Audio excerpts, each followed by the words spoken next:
reminded the other day about that, and I said, you know what?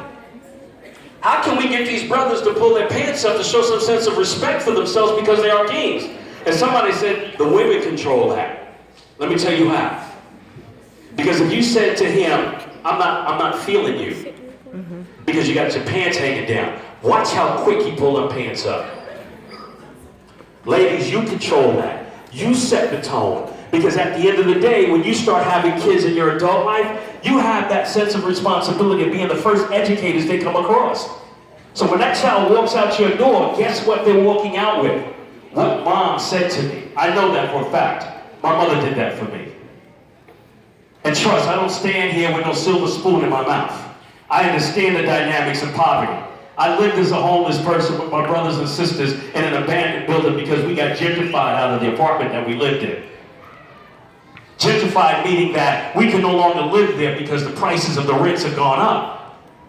But did I subscribe to going in the street and joining a gang? Did I subscribe to going in and selling drugs? Did I subscribe to running around like I'm some thug with a red bandana or a blue bandana with a gun in my pocket? No.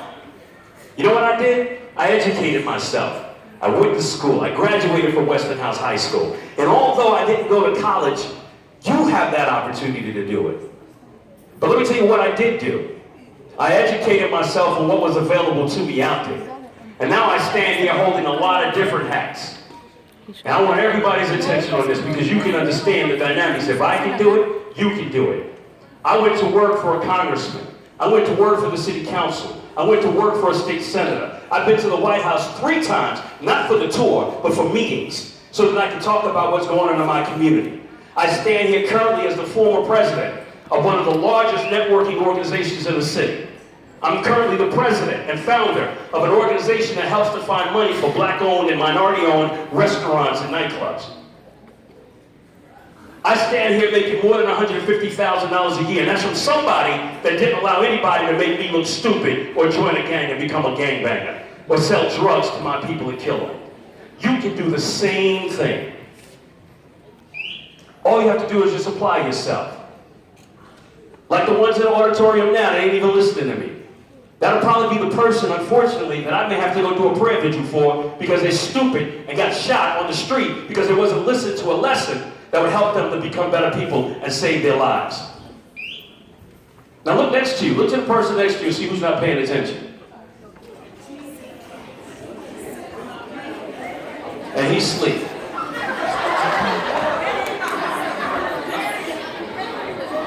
Let me say this, y'all.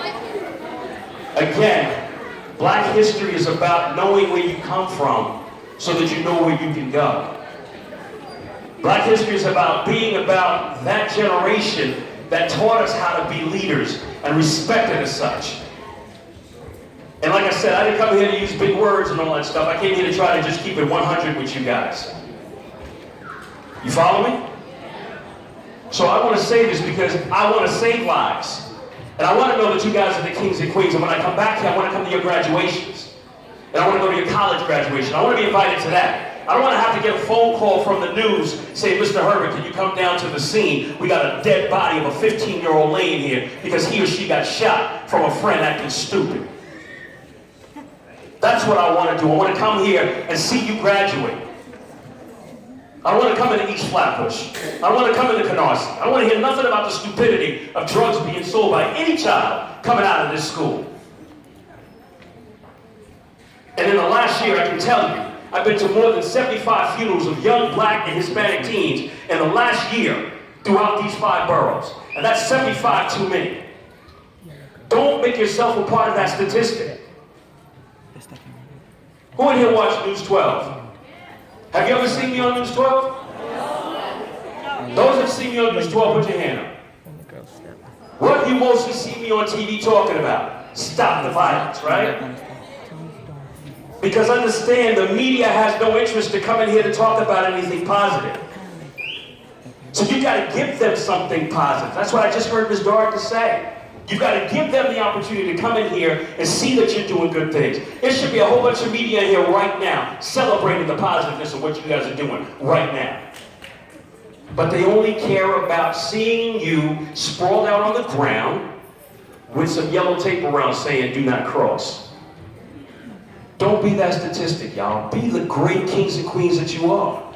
Step up and step out and take that challenge. Let me just add this real quick. As a person who sits on one of the reform committees in Rikers Island, jail is no place you want to be. Trust me. You see a lot of these guys walking around here thinking it's all that. You get to Rikers, God forbid, and then you wind up going to upstate for a crime committed. Felony crimes.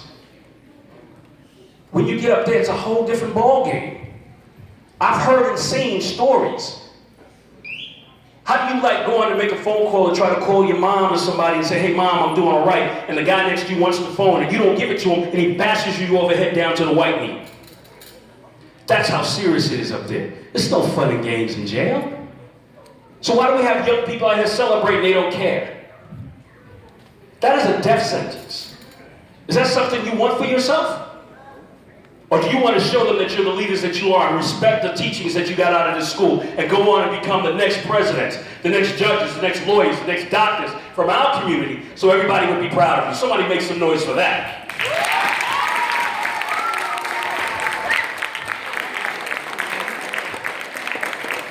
And as I look around here, I see my young brothers. I've got a son that's 22. I've got a son that's 20. I've got nephews and nieces, 16, 17, and 18 years old, and I pray for them every day they walk out the door as I pray for you guys. And every time my phone goes off, I pray that there's none of my young people that they're reporting on. Just last night, I was in the Bronx. 2 police officers shot in one of the housing developments. Young brother killed himself because he didn't want to go back to jail. What does that say? So I say to y'all, that's not your future. Your future is to be the scholars that you are. Some of you may not get it. I may not get to everybody in this room. I pray that I do. Because it'll be your community calling me or some other community activist or whatever the case should be. We just had a shooting over here. Can you come over here? We want to do a prayer vigil. Put up some balloons and some candles on the ground. I'm tired of seeing that. How many people in here know somebody who was shot? Too many. Don't hang around the knuckleheads that have no respect for your safety. That's not your friend if they put you in harm's way. And young ladies, don't go to your girlfriend's house and talk about, oh, we're skipping school and we're hanging out, and next thing you know, you wind up at somebody's house where you wind up being the rape victim. Or somebody like stabbed. Or even shift out of our community into another state and become prostitutes. That's how serious it is out here. And don't think that it can't touch you if you don't go toward it. You have to avoid it. And how do you do that? By celebrating your history. By going to school and getting the information and know what corners you should not turn. So you can't walk out of here today and say somebody didn't tell me. Because if your parents did, I dang sure will be telling you.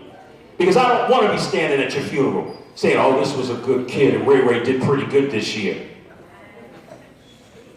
So if you're kings and queens and you believe that, you stand up right now. Stand up and be proud of who you are. If you are kings and queens, you stand up right now and you put your hands together for all the work that your mother and these teachers are doing. And celebrate your life.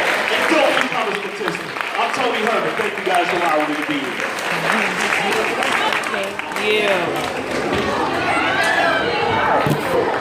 Thank you. Thank you, Mr.